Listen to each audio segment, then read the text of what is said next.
Afternoon with a legislative update from Mark North. Good afternoon. It is 3:07 p.m.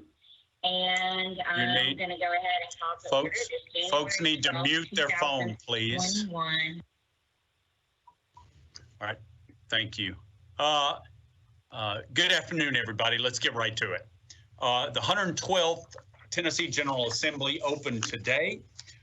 Every year, the legislative session includes exciting education policy opportunities and some potential obstacles. But this year is unique. There's a pandemic. There are investigations you might have seen on the news. There was an attack on the U.S. Capitol. All set the stage for this session of the Tennessee legislature. A special session within the regular session has been called to focus specifically on education issues. That special session starts a week from today. Now, you as a board and as individual board members can be a powerful and effective voice for Metro schools. As an elected official, you might not realize this, as an elected official, you represent a district that is larger than the average state house district. You represent more people. You know your community, of course. You know the schools in your community, so don't shy away from speaking with legislators. The Davidson County delegation is very responsive. Know your representatives and be prepared to promote your schools and the board's position. But of course, it takes more than just our local representatives. And you may reach out to others as well. I hope you do. And we know that the political views of most of the state tend to lean different than our county, and that's okay. At the heart of it, legislators are concerned with their districts and their schools. So it's important that when you speak with them, you keep in mind how any issue or bill you are supporting will benefit the entire state and not just Nashville. Anytime you want to meet with legislators, I'll be glad to set it up or meet them with you. But if not, please let me know how the conversation goes. I want to be sure that I understand the context of the things that they may say that you said, and I'd appreciate that. I will send a contact list to all of the board members for legislators in the next few days. I want to wait until the education committees are named to be sure that we can include them. Of course, it's important that as a group we sing from the same hymnal, and so I want to talk about the legislative agenda and principal statement. If you would please call that up, Jamal. Now, this is the legislative agenda, please.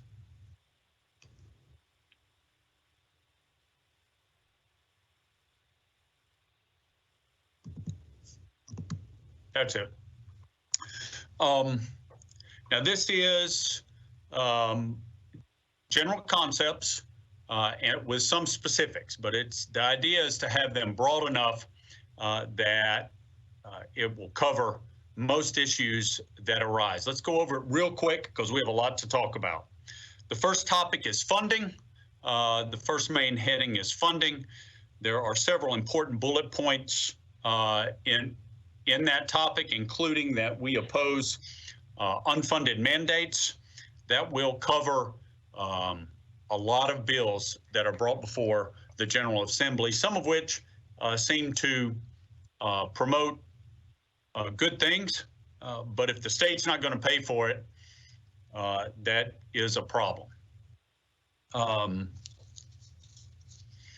next three bullet points are specific ways to repair inadequacies in the BEP formula, and they would benefit every school district. Now, they would require substantial increase in the state's investment in education.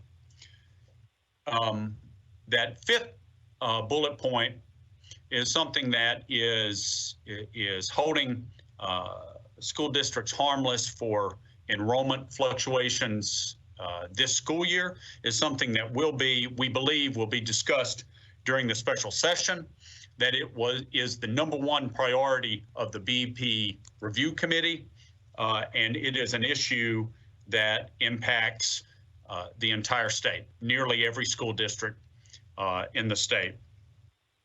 And we will need to watch that very closely over the next couple of weeks. Our class representatives may discuss that more later during this meeting.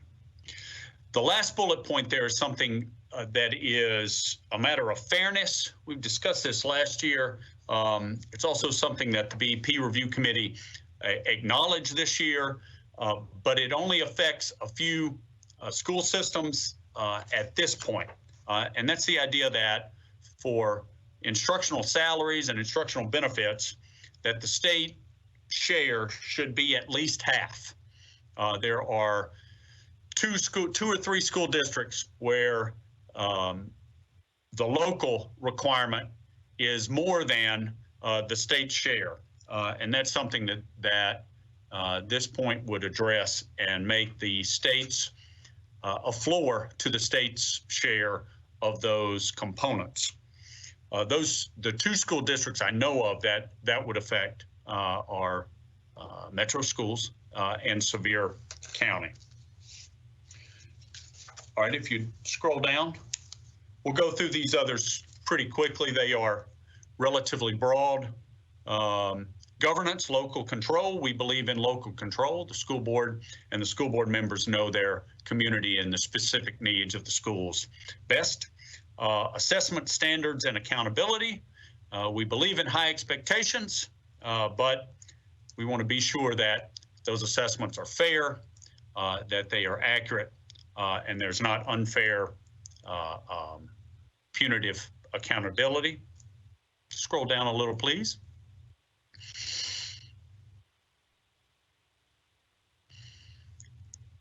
There are HR issues where we want to promote, we're still scrolling,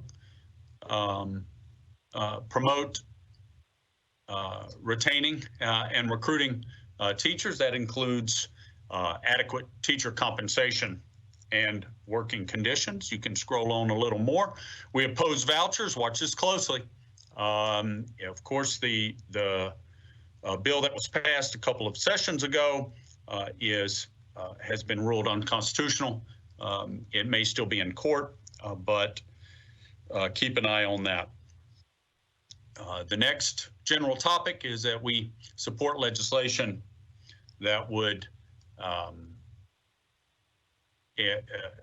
recognize our graduates and state residents as with in-state college tuition, and that is regardless, particularly of immigration status.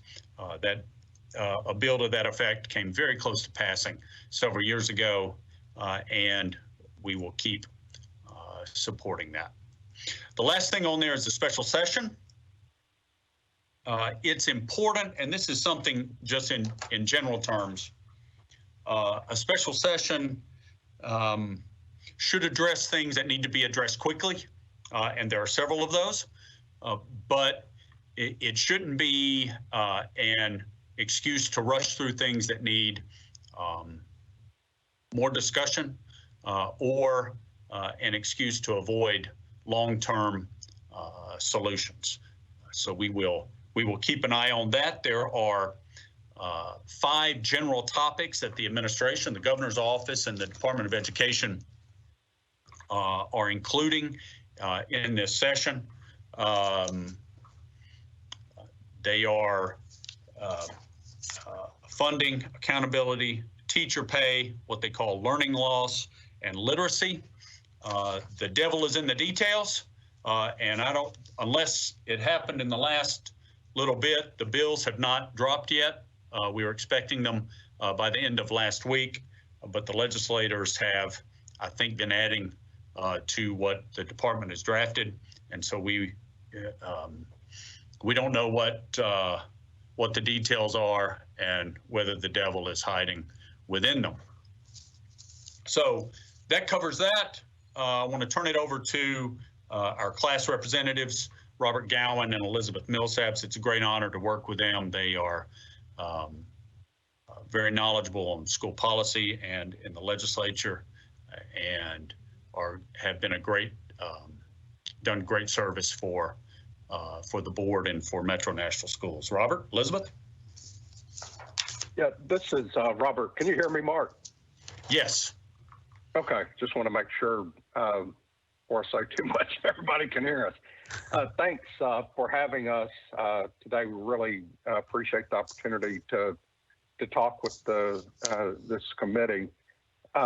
We want to spend, I guess, the majority of our time talking about the special session, but just in case we run out of time, I do want to mention a couple of other specific issues that we are expecting probably will not be addressed in the special session, but probably will come up in the general session. I just want to mention those real quickly. We don't have to talk about them, but just I would say in the grand scheme of things, relatively minor issues, but things that we think will be issues. The first one I'll mention is a portfolio evaluation model. That has continued to be a topic of, I'll say, consternation in the way that has been implemented by the department for the last 3 or 4 years. We expect some legislation related to that. Required physical education is another issue. Don't think it'll come up in the special session, but it's an issue that we have been involved in for the class districts. Pre-K funding, we've heard in the last few hours that there is going to be a push for additional pre-K funding. There's not been any additional pre-K funding since 2005. So we're going on over 15 years. And any increase in pre-K cost it has to be borne by the districts. And then the last thing I'll mention, this could be discussed in the special session, but it's an issue that we have been asked about in the other 3 class districts as we visited with them, and that's the status of the A through F grading requirement for individual schools. And I'll just say, if accountability, if there's a hold harmless on accountability as there has been for last school year and what they're talking about for the current school year, there won't be any A through F grading, because that would use the same assessments that everybody's going to be held harmless on for the last school year, and the proposal will be to do the same thing for 2020, 2021. But just wanted to mention those issues real quickly before we talk about the special session. And the first thing that I would talk about, Mark touched on this a little bit. There's 2 issues related to funding that the administration has separated out. One is funding in general, and then there's teacher pay. And we thought it would be instructional or illuminating to let you know where the state is from a financial standpoint. If you remember last March when the General Assembly adjourned, or I guess they took a recess in March before their final adjournment in June. But when they recessed in March, they passed what they called a bare bones budget. It assumed no growth in state revenue. And that was pretty much the same assumption whenever the General Assembly came back in June.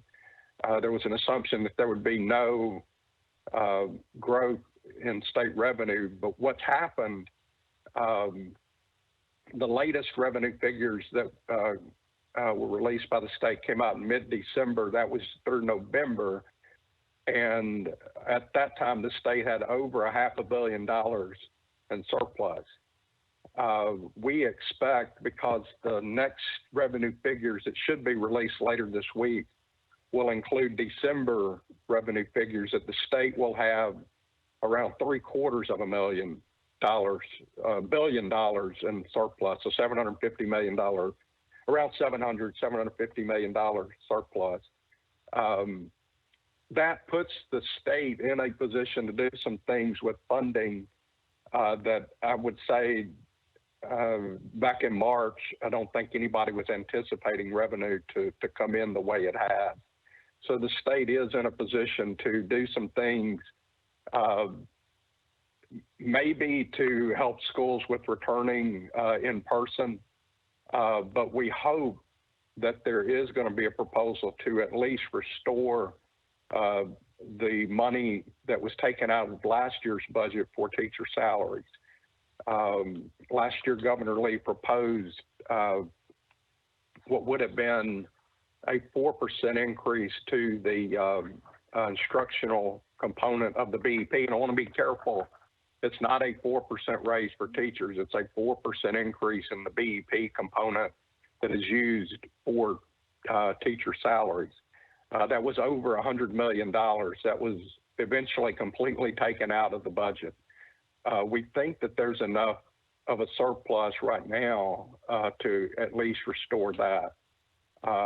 We hope that will be that appropriation will happen sooner rather than waiting until the start of the fiscal year. But the state is in a much better fiscal situation than everybody anticipated whenever they were passing the two budgets that they passed last spring. But a thing that has suddenly become a part of that consideration was the $1 billion that the federal government approved a couple of weeks ago that is going to be allocated to each of the school districts from the CARES Act. I think it's the latest acronym for that is ESSER, ESSER. And just in we represent, as you know, the big four school districts. It's our understanding from a list that was distributed earlier today, Shelby County will get over $200 million from that federal allocation. Metro schools will get a little over $100 million. Knox County will get $50 million, and Hamilton County will get $40 million. I would suspect before that money was approved by Congress, there was, or I won't suspect, I know that there was discussion about the possibility of the state putting additional money into school systems budgets to help school districts return in the current COVID situation. I would suspect that the pressure to do that with state money is now off. So, as Mark said, we have not seen the legislation, and I just checked. The legislation still has not been filed. So we're still waiting to see exactly what the details of all the legislation would be, but especially what they are considering around funding. And Elizabeth, do you want to talk about the accountability measures as we understand them right now? Sure, I'll jump in. Hi guys, it's Elizabeth Millsaps. Robert and I are partners, and we're glad to work with you all. As Robert mentioned, accountability is an important component.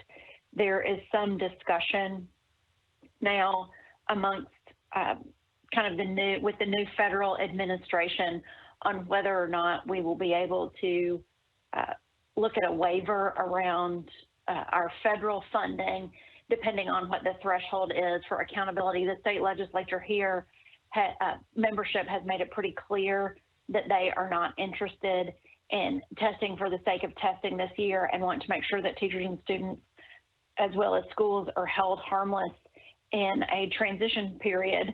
The department wants to make sure that we are still tracking progress so that we can see where our students are and that they can work to adequately distribute resources on the state level once those federal dollars come down to help with learning loss opportunities.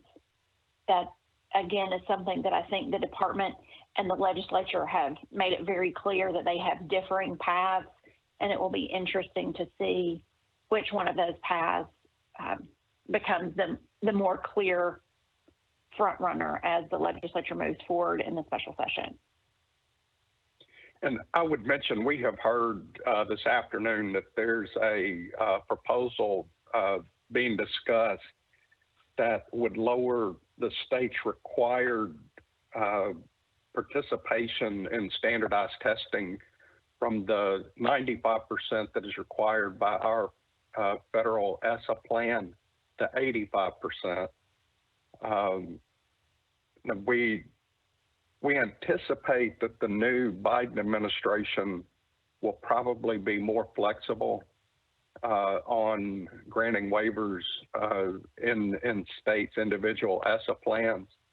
But that's just a rumor that we've heard today, that there is some consideration of lowering that threshold from 95%. Generally, if you, as long as you test 95% of your students, your federal funding is not put at risk. So that, the way we understand it, that would require a federal waiver for the state to test fewer than 95% of students. And in conversations today with legislative staff and their legal research team, they have been primarily focused on the special session, but House leadership is very interested in the Medicaid block grant. They are hoping to take some legislative action before the new president is sworn in next week, in hopes that the Trump block grant opportunity will stand in Tennessee for some period of time. So it will be interesting to see over the next couple of days if that's something that's sort of a flash in the pan of discussion, or if the legislature will have the time and the focus to take action on that before they begin these legislative discussions around education funding. And if we could go back to funding for just a minute, Mark mentioned the hold harmless provision that has been discussed, and we understand will be part of the administration's legislative proposal, but that would allow, or that would require that the state use each district's ADM from 2019 to determine each district's BEP allocation. Just to give you an idea of how important that is to our districts, there's a slide I think you have that lists how many students as of November each of the class districts had lost going into this school year. Shelby and Metro both lost around 3,800 students each since school went back in August.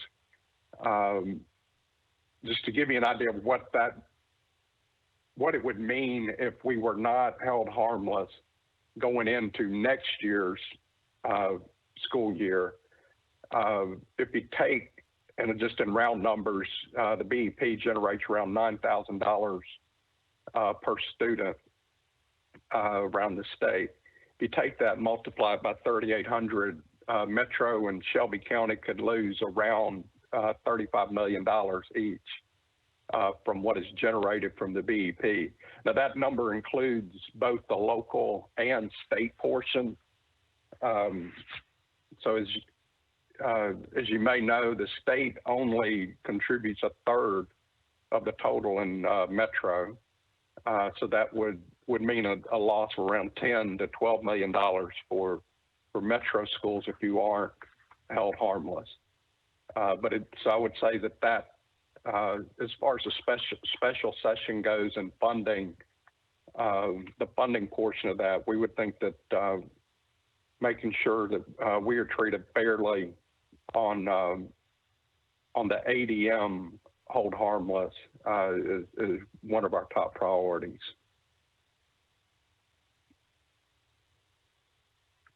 And we've already, just going through this, we've already talked about teacher pay. Our hope is that the the money that was taken out of the budget earlier this year is put back in. There's still an opportunity in the general session to add to that. The last two topics, literacy and learning loss, we think it's interesting that those two things have been separated. The administration had a literacy bill last year that was met with some resistance, ultimately did not pass. But we understand there's going to be something similar to that that's brought back this year for consideration. And then learning loss, that's one that we're really anxious to see what's included in the legislation.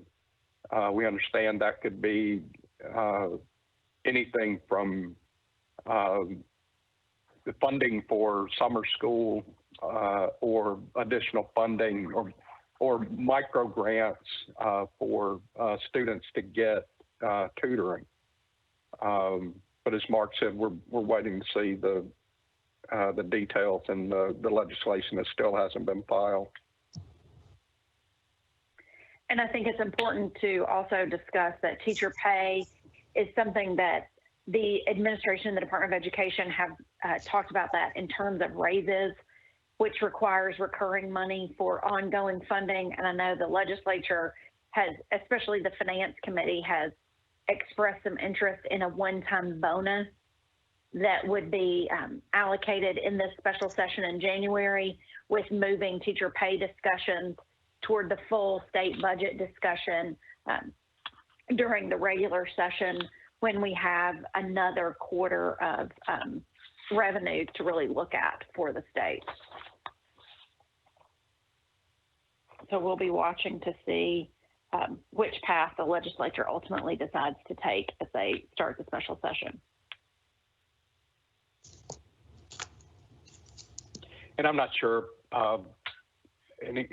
everybody or anybody would be interested in this, but you may be interested in how we are going to have to work this session. We're usually down at the Cordell Hall building 3 or 4 days a week. Obviously, there's limitations, or I shouldn't say obviously, there are limitations on how much we can be in the building.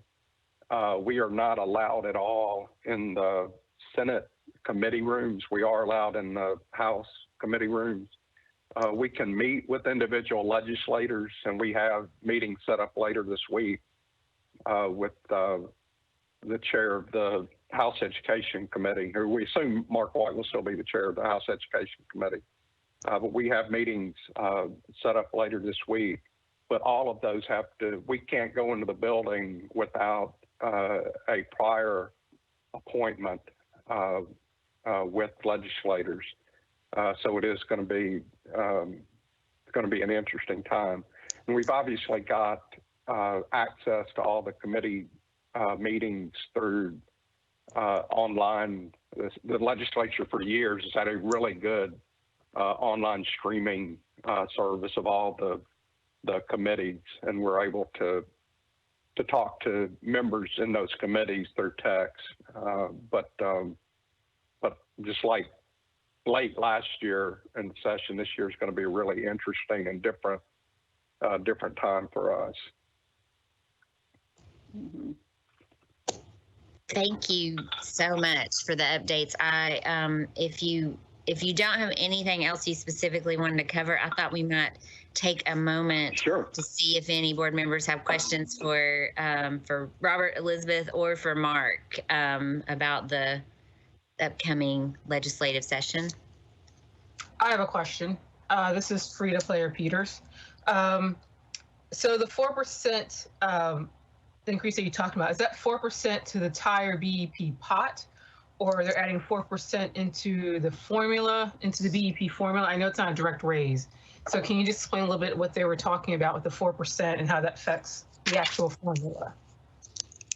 Yeah, what had been proposed was a 4% increase to the BEP salary component. Okay. So it's not the entire BEP. Now, there was around $50 million that that did ultimately make it through the budget process and is part of this year's budget for what is generally referred to as BEP inflation, but that was included, but there was the 4% increase to the salary component was removed last year. Oh. Thank you. Do we have any other board members with questions? I have a question. Oh, I don't know who I heard first. Is that Rachel Ann or Abigail? It's both. Rachel Ann, you can go ahead. I'll ask next. Okay, thanks. So I have a follow-up question to Mrs. Player Peters' question.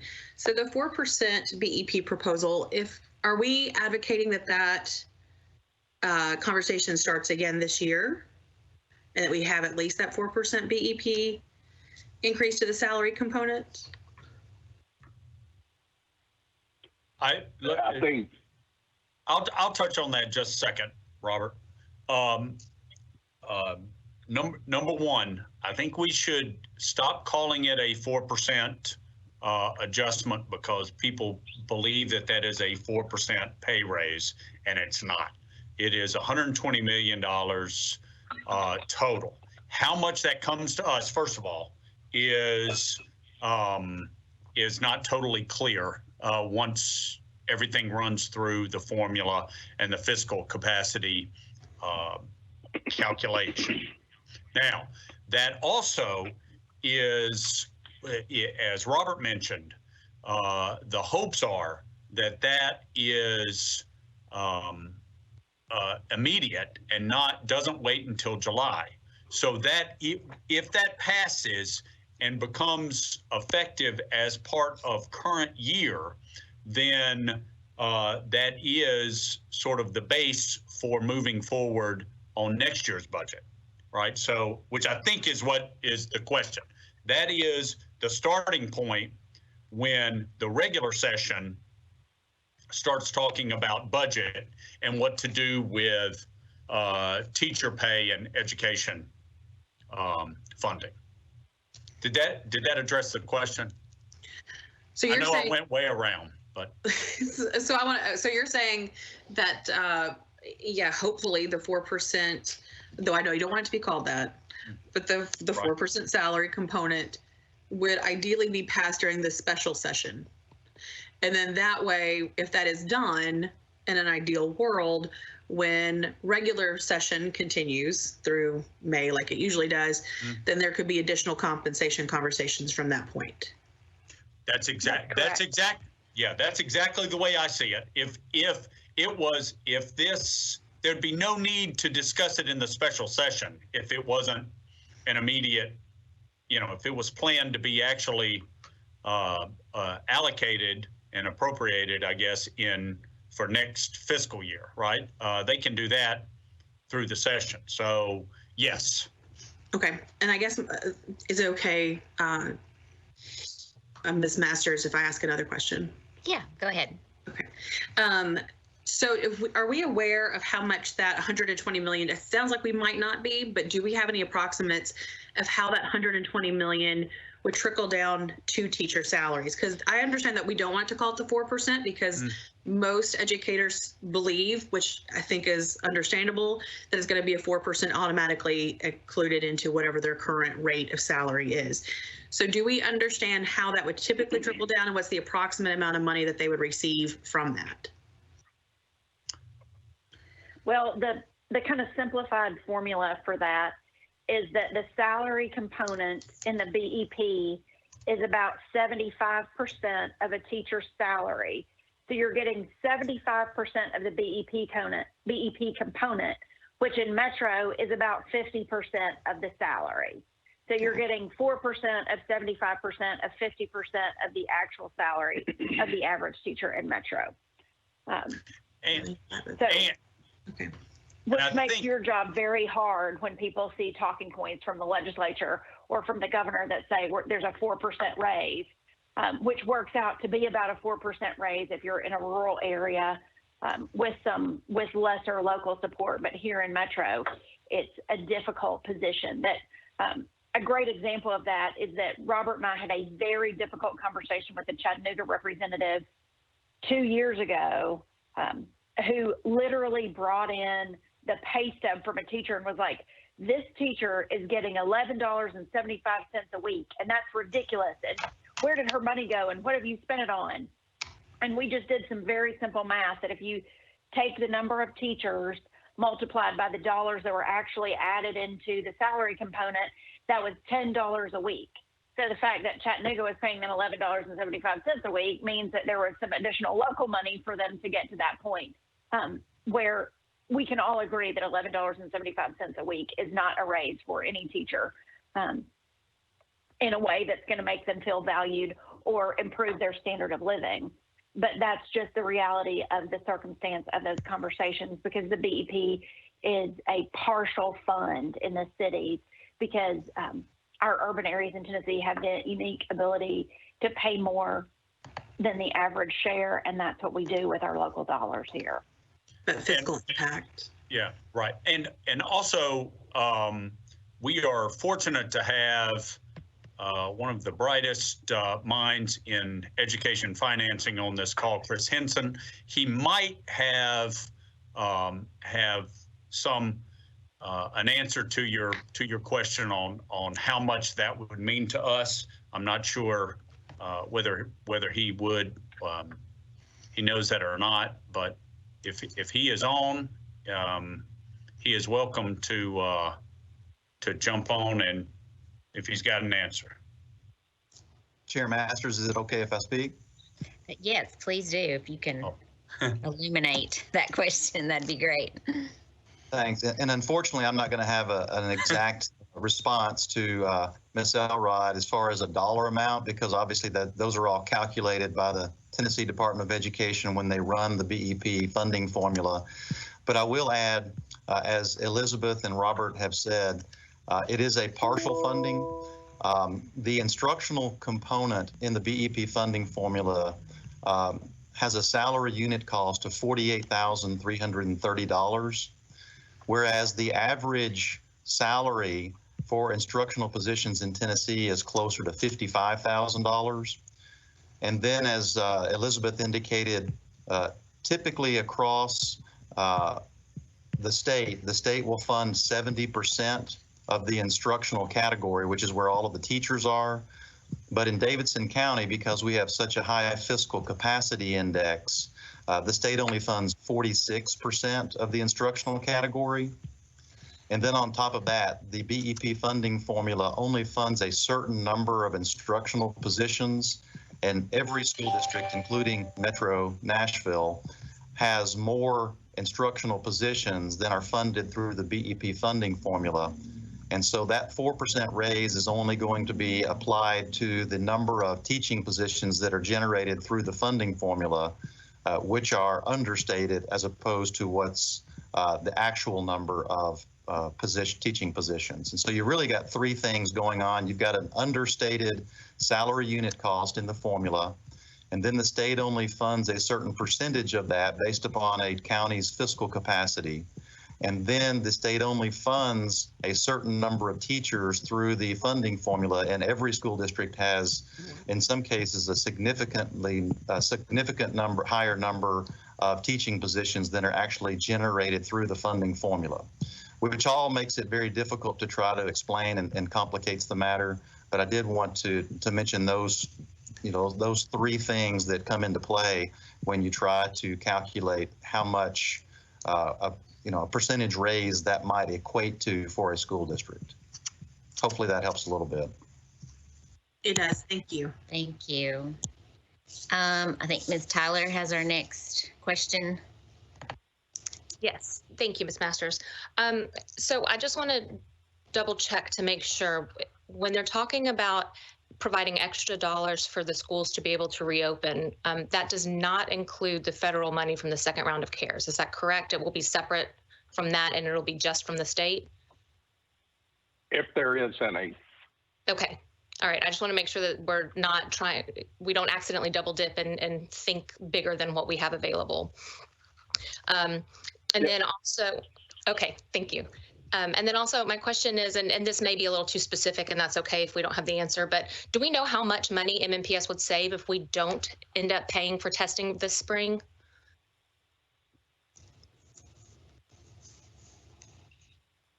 Like, do we have anyone on the call that might have a ballpark idea of that?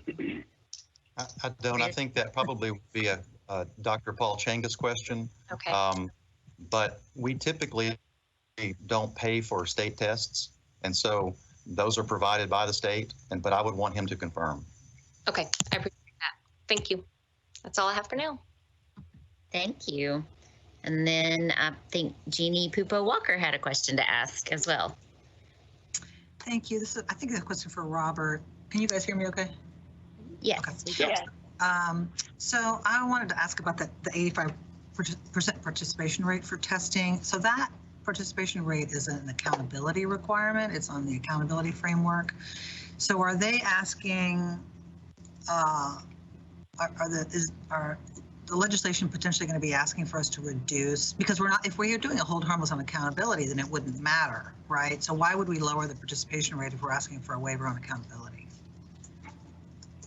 I think there's a concern that we would lose federal money even if we're waiving requirements on accountability. I think that there's concern that if we don't ask for a waiver that we would lose federal funding. So my question is, on just the participation rate, we'd lose funding? Yes, Correct. if we don't have a federal waiver. For the participation rate. So it doesn't matter whether we, I guess my question is, if we waive accountability altogether, we're still accountable for participation rate, no matter what. Is that what you're saying? Right. Right. Right. Okay. Now, in the past, we have received, I think there was a blanket waiver from the federal department for everybody. But I think that going into this legislative session, there's concern that that won't be forthcoming. So the 85% is being discussed. Okay, thank you. Mm-hmm. Do we have any more questions from board members? Christian Bugs here. I have a question, if you don't mind. Yeah, great.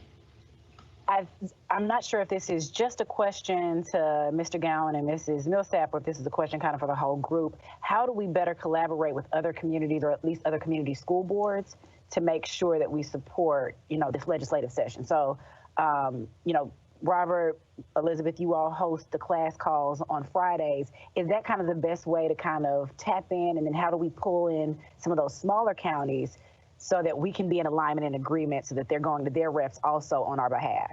I mean, I know that's kind of a heavy lift when we're talking about all the different counties and all the different school districts, but is there an appetite for it, and how feasible do you think it is?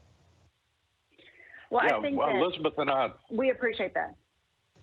Thank you. Sorry. Elizabeth and I are in pretty constant communication with TOS and TSBA, which, if you're familiar with those organizations, they are, for the most part, representing the small counties.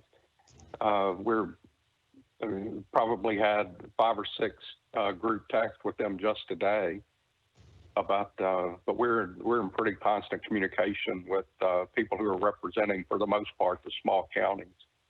And I can say that 95% of the time we are all on the same page with what we are advocating for. It's very rare that that they're pushing for something that we're not also for, and vice versa. Would it help at all for us to? Oh, go ahead. I'm sorry. No, you go ahead. I was just going to say, would it help at all for us to lend our voices and kind of support you all by, reaching out to school boards? Or is this kind of the best course of action? Let you all liaise with their liaisons and, go that route? It's always great for you guys to give us feedback that you're hearing from your colleagues. But we will say, we have the class call on Fridays, and we ask for a high level of participation from your class liaison in that call. And Robert and I get a lot of very specific feedback from the MNPS team that participates in that call. And usually we have a call later in the day on Fridays with TOS and TSBA and a couple of other public education advocates, where we're kind of having those conversations real time in a way that we're reacting to what the legislature is doing pretty quickly.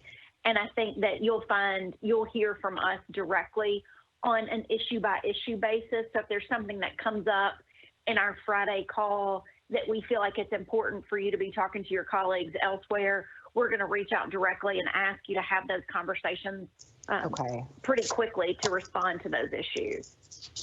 That helps. That helps a lot. Okay. That TOS and TSBA have steering committees as well, made up of large and small districts who meet with their lobbyists and policy folks once a week. So they're getting the same feedback from their members kind of at the same time we're getting that feedback from you guys. Okay. So then a follow-up question that I do think is more to the rest of the board, but I would love to have your feedback, Robert and Elizabeth. When it comes to the State Board of Education, you know, we tend to talk about them at the table, but I personally don't really know anyone on the state board. So I know that's a place where I've dropped the ball. Is it worth us reaching out and trying to engage them? Is that something you all could help us do? And then the same with the Tennessee State Department of Education. Is that kind of beyond our purview? Should we not try to reach out to engage in some kind of lobbying of our own? I would defer to Mark on how he would like to handle that. I mean, generally, if you've got a personal relationship, I mean, I think you, unless she's gone off the board, you've got a former Metro board member on the state board, Elisa Kim. But I guess I would defer to Mark on how he would like to handle those contacts. Okay. Let's we can talk offline, Mr. North. I'm sorry. Yeah, let's talk offline, and we can talk with Dr. Severe about that as well. Okay. I'd like to have his input on that. And I would really, Ms. Masters, because this is more of an advocacy request for me, feel free to be part of meetings, or I can report back to you. Just let me know what's best for you. Yeah, I think to collaborate on that would be a fantastic idea. Okay. Thank you for bringing it up. No, thank you. Well. And really, thanks, Robert and Elizabeth. The calls really are informative. Appreciate you. Mm-hmm. Oh, sure. Well, one thing I would mention kind of in the area of collaborating with other districts, we have found out in the last week about I guess I'd call it collaboration that's going on with us in the small schools. As you know, Shelby County and Metro are currently suing the state for adequate funding. We found out last week that the small schools, 82 of them have intervened and are now part of, on our side as plaintiff. So I would say that's a bit of collaboration we weren't even aware of until the last couple of weeks, but that's something that happened this past fall. So it's another sign that we're all in this together, no matter how big the district is, how small the district is.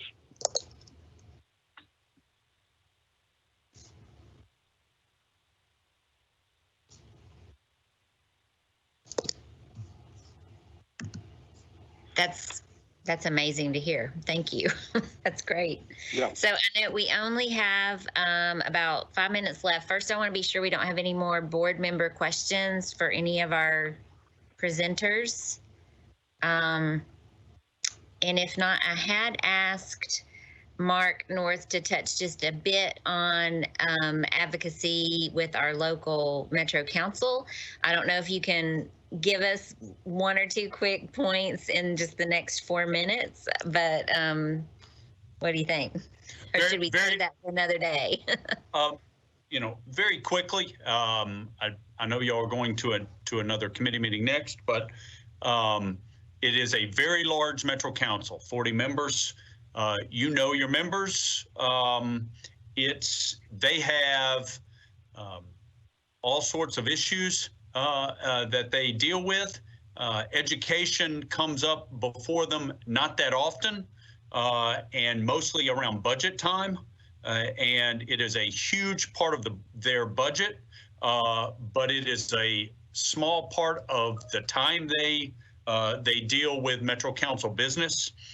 And what they do hear more through the year are complaints from folks. So it's important, I think, that you are in touch with them before there's an issue, before budget time.